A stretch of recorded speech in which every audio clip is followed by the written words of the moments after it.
मुल्क की तामीर और तरक्की के लिए गेम चेंजर मंसूबे सी पैक को फास्ट ट्रैक पर चलाने के लिए हुकूमत ने सी पैक अथॉरिटी कायम की थी, लेकिन अब खबर यह है कि अब ये अथॉरिटी तहलील हो चुकी है। ज़राए का ये दावा है कि वफाकी हुकूमत सी पैक अथॉरिटी का कानून मुकर्ररा मुद्दत में मंजूर नहीं करवा सकी और सी पैक अथॉरिटी अक्टूबर 2019 से ऑर्डिनेंस के जरिए काम कर रही थी, जबकि अब ये जो तौसी है इसकी मुद्दत भी ख़त्म हो चुकी है। लेकिन ये कानून साजी का अमल कब तक मुकम्मल होगा और सी पैक के जारी मंसूबे पर और उस वक्त तक कौन नज़र रखेगा, इस पर मैं बात करूँगी।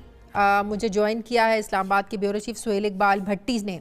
सुहेल, बहुत शुक्रिया आपका। हुकूमत नई कानून साजी कर रही है। पहले ये मामला ऑर्डिनेंस के तहत चलता रहा, अब हुकूमत चाहती है कि कौमी असम्बली में कानून साजी करवाई जाए। ऑपोजिशन हमारी सड़कों पर है, वो धरनों की, लॉन्ग मार्च की तैयारियां कर रहे हैं, तो कैसे हुकूमत ये काम असम्बली से करवाएगी? अब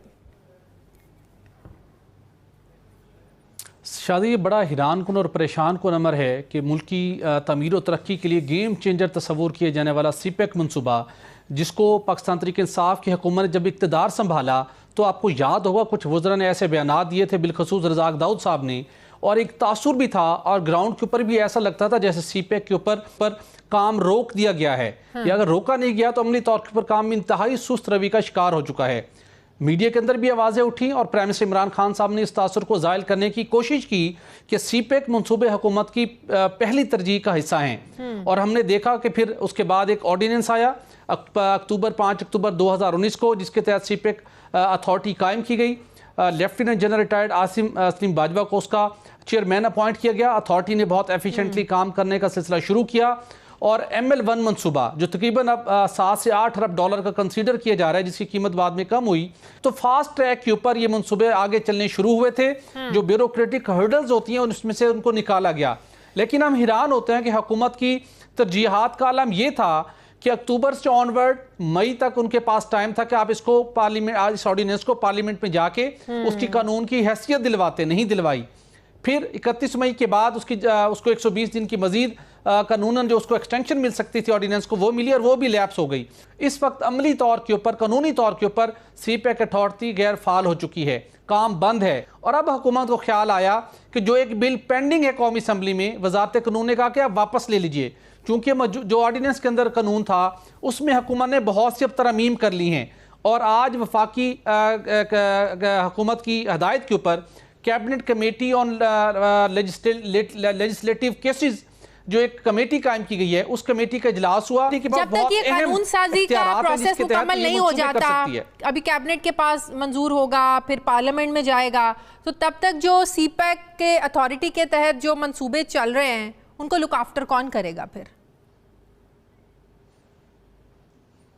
देखिए, वो डेफिनेटली वो मंसूबे सुस्त रवि का शिकार होंगे, चूंकि सी पैक अथॉरिटी कानूनी और अमली तौर के ऊपर अब गैर फाल हो चुकी है। और नया कानून की मंजूरी के लिए जो हम देखते हैं कि पार्लियामेंट हाउस के अंदर हुकूमत को जिन मुश्किल और चैलेंजिंग सूरत हाल का सामना है, बहुत मुश्किल होगा कि ऐसे मौके के ऊपर अपोजिशन की राय हासिल करके वो इसको अप्रूव करा सकें। लेकिन हमने देखा कि हुकूमत ने कुछ जो कानून मंजूर करवाने थे, ज्वाइंट सेशन कॉल करना पड़ा, उन्होंने मंजूर करवाए। मेरे ख्याल में प्रायोरिटी के ऊपर इस कानून को पहले ही पास करवा लेना चाहिए था कि अथॉरिटी किसी सूरत खैर फाल नहीं होनी चाहिए थी। लेकिन हुकूमत की जो नाइट एडिशन को मसूल होने वाली दस्तावेज हैं, उसकी हमने जब ये सारी इन्वेस्टिगेशन की तो पता चला कि नए कानून के अंदर बहुत सी तरमीम की जा रही हैं, जिसके अंदर अथॉरिटी के इख्तियारात भी कुछ कम हो रहे हैं और चेयरमैन के इख्तियारात भी कम होते दिखाई दे रहे हैं। और वो चीफ एग्जीक्यूटिव ऑफिसर ये होता बिल्कुल ही खत्म कर दिया गया है।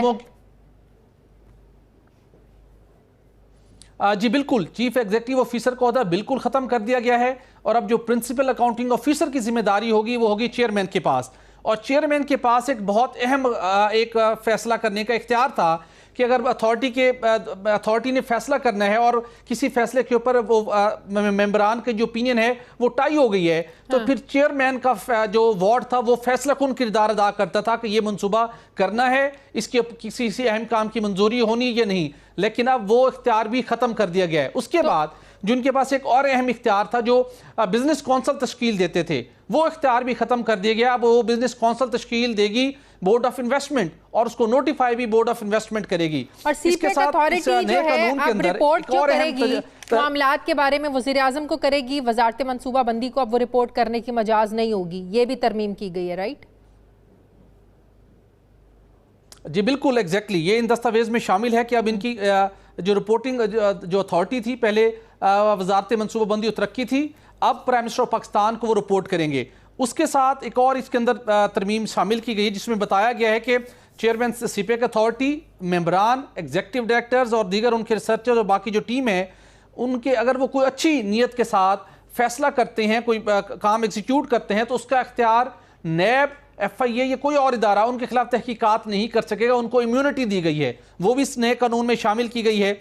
इसके साथ साथ ये मेरी बात सुनिए, अच्छी नियत के इक़दामात के खिलाफ अच्छी नियत होगी तो जाहिर है ये तरमीम की क्यों जरूरत पेश आई? अगर कोई इक़दामात अच्छी नियत से कर रहा है तो ये शिक रखने की जरूरत क्यों पेश आई? अगर कोई अच्छी नियत से कुछ कर रहा है तो उसके खिलाफ भाई कोई एक्शन क्यों लेगा? इसकी क्यों जरूरत पेश आई?